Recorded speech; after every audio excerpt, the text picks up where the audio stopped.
With TVC 1.0's first three waves off to a great start, let's see what Wave 4 has in store for us.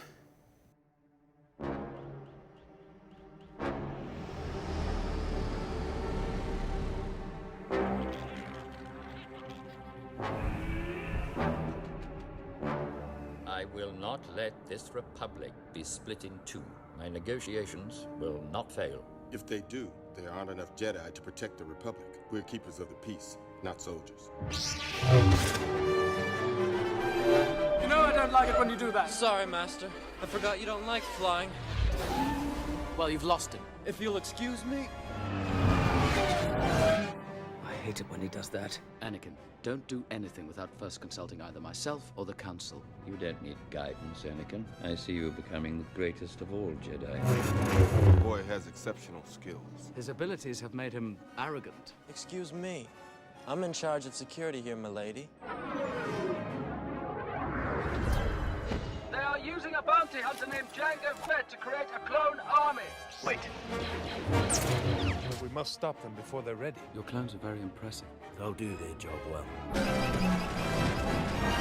Blast, that's why I hate flying. This is a crisis. The Senate must vote the Chancellor emergency powers. As my first act, I will create a grand army of the Republic to counter the increasing threats of the Separatists. Hasn't been a full-scale war since the formation of the Republic. You must join me, Obi-Wan, and together we will destroy the Sith. The dark side clouds everything. In grave danger you are.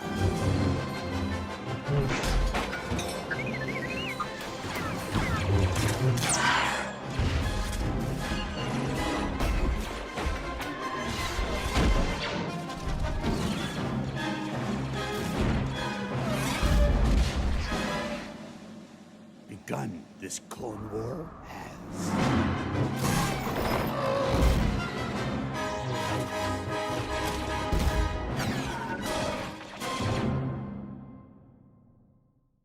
Episode 2 would introduce a lot of troop building packs that we all would want in the future. But before we get into troop building, let's talk about the main characters that they first introduced into the line. Between episodes 2 and 3, Lucasfilm changed the likeness of Kit Fisto. For licensees like Hasbro, it created a source of confusion. There was a series of errors during the development of the vintage collection Kit Fisto. Design notes indicated Kit Fisto as sourced from Attack of the Clones, but the sculpt and deco were based on Revenge of the Sith. The difference between Fisto's design and the two movies is significant, but the entire Hasbro team didn't catch the error in time and moved forward with Attack of the Clones packaging. Our goal was to get this corrected and re-released, recalls Dave Reeves. However, changing his card front meant we would have to change the card back for a lot of figures. It was decided to leave it as is. Meanwhile, I had gone and released updated packaging artwork, but marketing decided not to re-release him. This card mistake weighed heavily on Reeves because Kit Fisto is his favorite Star Wars character. Zam Wessel didn't get a lot of screen time in Attack of the Clones, but Hasbro knew that bounty hunters possess an allure that makes them strong candidates for action figures. The shape-shifting Claudite, Zam, has a variety of costume configurations and accessories that designer Brian Parrish wanted to include with the figure. By cost averaging the January 2011 Attack of the Clones assortment with a few retooled figures, he was able to incorporate all the details he envisioned in a newly sculpted Zam Wessel figure. Parrish included two portraits with Zam, one of her humanoid likeness and the other of her Claudite form. The figure has a removable helmet with positionable binoculars and two veils, each with unique draping. Finally, Zam includes both a KYD-21 blaster and a projectile rifle.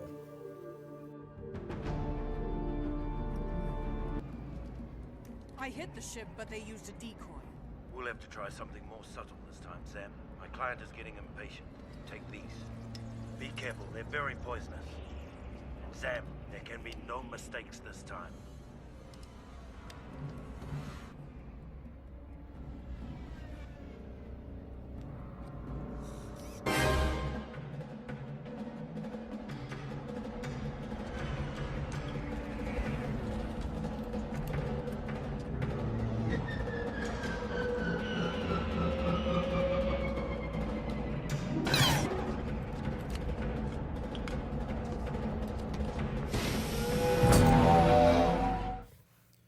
With 9 openings in January 2011's Attack of the Clones assortment, Hasbro was able to diversify the figure lineup with a mix of lead and supporting characters. Hasbro developed a hero quotient as a way of quantify figure releases. A-level lead characters could merit a release at 3 to 4 times the volume of secondary B-level characters, which in turn were released at levels 2 to 3 times that of C-level background characters. Obi-Wan Kenobi is a refresh of a figure from 2009's Legacy Collection. Designer Brian Parrish corrected the color of the tunic to accurately match the character's costume and include a soft goods robe. By amortizing costs with refreshed figures needing only minor updates, the design team could save on the tooling budget for figures requiring new tooling. Typically, new characters are all new versions of core characters. And then in April of 2022, it was re-released, and it featured the photoreal face of Ewan McGregor.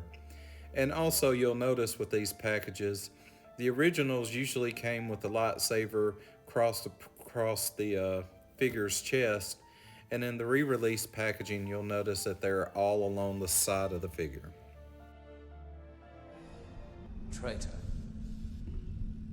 Oh no, my friend. This is a mistake, a terrible mistake. They've gone too far. This is madness. I thought you were the leader here, Dooku. This had nothing to do with me, I assure you. I will petition immediately to have you set free. Well, I hope it doesn't take too long. I have work to do. May I ask why a Jedi Knight is all the way out here on Geonosis? I've been tracking a bounty hunter named Jango Fett. Do you know him? There are no bounty hunters here that I am aware of. The Geonosians don't trust them. Well, who can blame them? But he is here, I can assure you. Hasbro used the January 2011 Attack of the Clones wave to revisit some of the more obscure outfits worn by the film's main characters.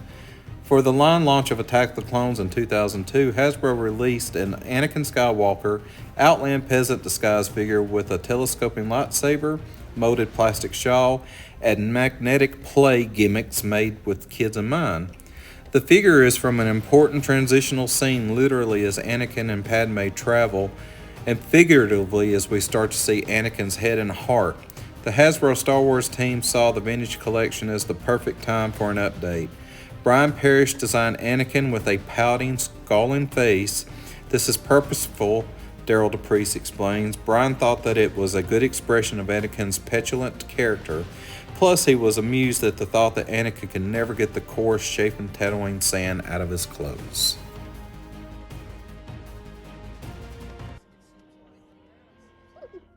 Thank you, R2.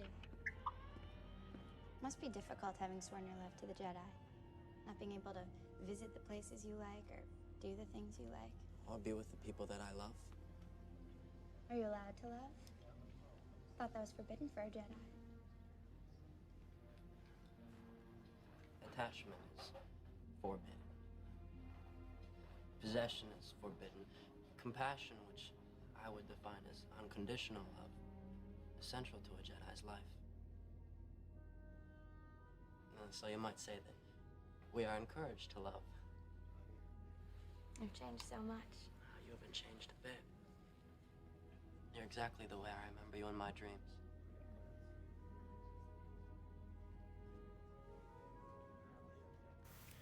Hasbro paired the VC-32 Anakin Skywalker peasant disguise with a never-before-made Padme Amidala peasant disguise figure to recreate the trip to Naboo aboard a Coruscant freighter in Attack of the Clones.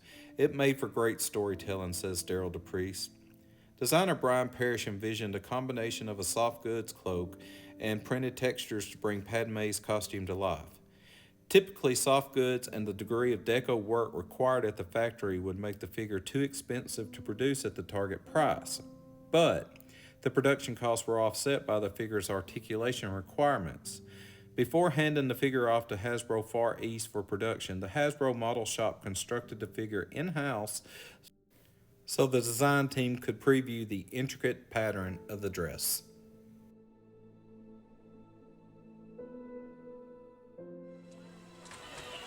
I wasn't the youngest queen ever elected. But now that I think back on it, I'm not sure I was old enough. I'm not sure I was ready. The people you served thought you did a good job. I heard they even tried to amend the Constitution so you could stay in office. I was relieved when my 2 terms were up. But when the Queen asked me to serve as senator, I couldn't refuse her.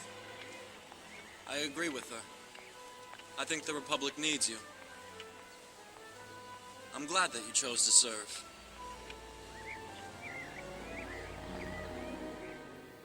Jango Fett is one of the first characters Hasbro selected to anchor the January 2011 Attack of the Clones assortment because action figures of the character had a strong sales history. Designer Brian Parrish refreshed the 2008 The Fett Legacy Evolutions Jango Fett figure for the Vintage Collection. Already highly detailed and super articulated, the Evolutions figure required only minor update. In an effort to base the figure on Jango Fett's confrontation with Obi-Wan Kenobi on Kamino, Parrish added new lower arms with protected gauntlet blades and a Z6 jetpack with a removable firing missile. One significant deco change Parrish made was the mold to the head in the flesh color instead of painting it.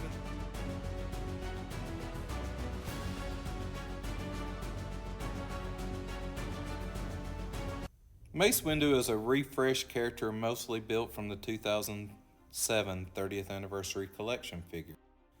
Brian Parrish wanted to ensure the Vintage Collection figure had Samuel L. Jackson's signature smirk from the Geonosis Arena at the end of Attack of the Clones, so he designed a new portrait, a soft goods lower tunic, overlaid with a flexible PVC tow bar replaced the molded plastic used on the TAC figure to improve the TVC figure's range of motion. There are noticeable color differences between the 30th Anniversary Collection and the Vintage Collection Mace Windu figures. Parrish intentionally revisited Mace Windu's coarse weave tunic coloring by incorporating the red hues cast from the dunes' dense Geonosian atmosphere in the figure's deco. For the Hasbro Star Wars team, the January 2011 Attack of the Clones assortment represented an ideal balance of improving upon existing figures and introducing new characters. These were the kinds of waves the team demanded on having to work with, notes Daryl DePriest. Also, in April 2022, there was a re-release of Mace Windu with Obi-Wan Kenobi and a few other figures.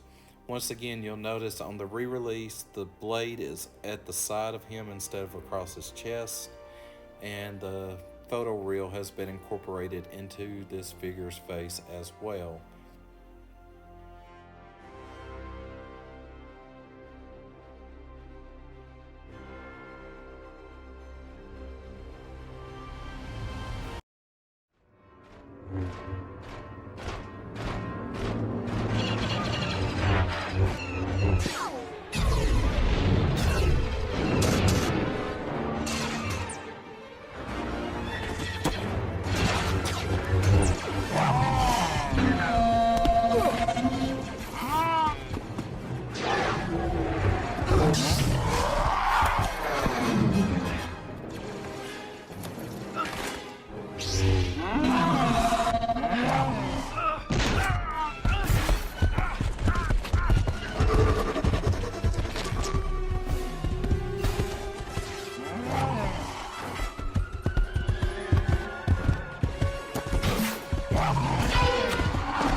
The Senate Guards are regal in design, but because they see limited action in films, costume designer Tricia Biggar spent little time fabricating the details beneath the robes.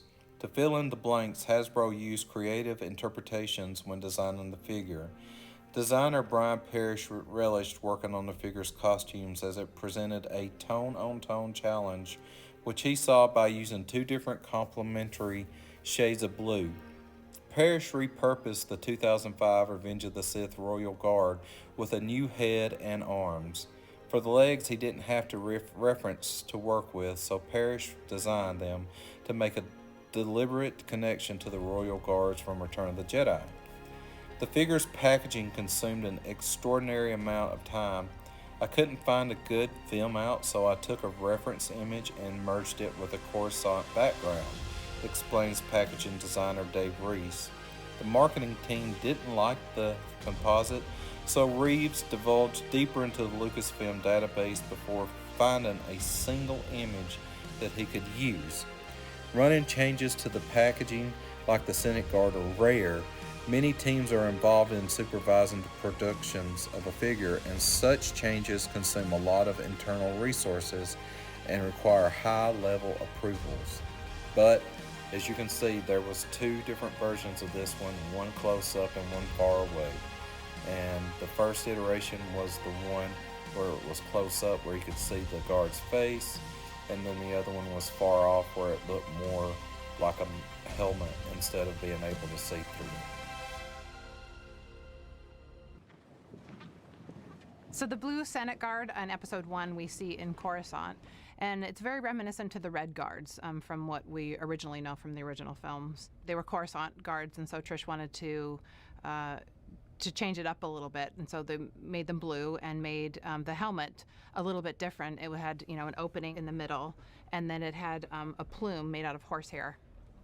And they needed to progress and have an evolution through as they moved on to Episode 3. And so you can see they did change, and they got more sort of reminiscent of the Red Guards with, the closed face. And then the plume with the horsehair is gone. It's just a straight, really sleek line.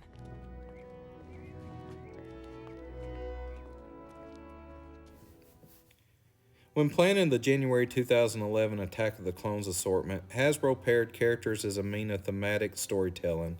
The Super Battle Droid's inclusion in the wave gave the Senate Guard an adversary, and the assortment another troop builder.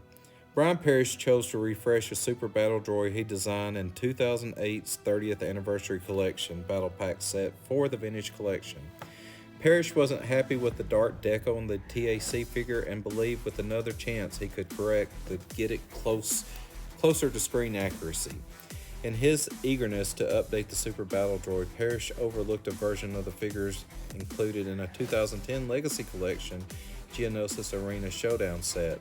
The 2010 LC Super Battle Droid had ball-jointed ankles, which the 2008 and by proxy TVC figures lacked.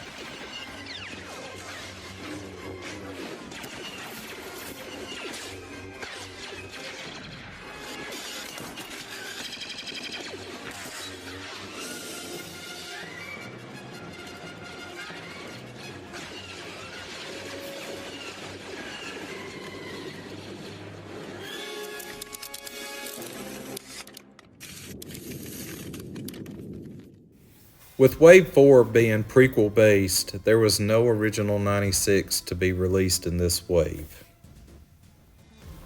And for everybody watching the episodes, be sure to drop a comment. Anything I can do to change the flow of the video. Is there too much video going on? Is there not enough dialogue? What do you want? You tell me.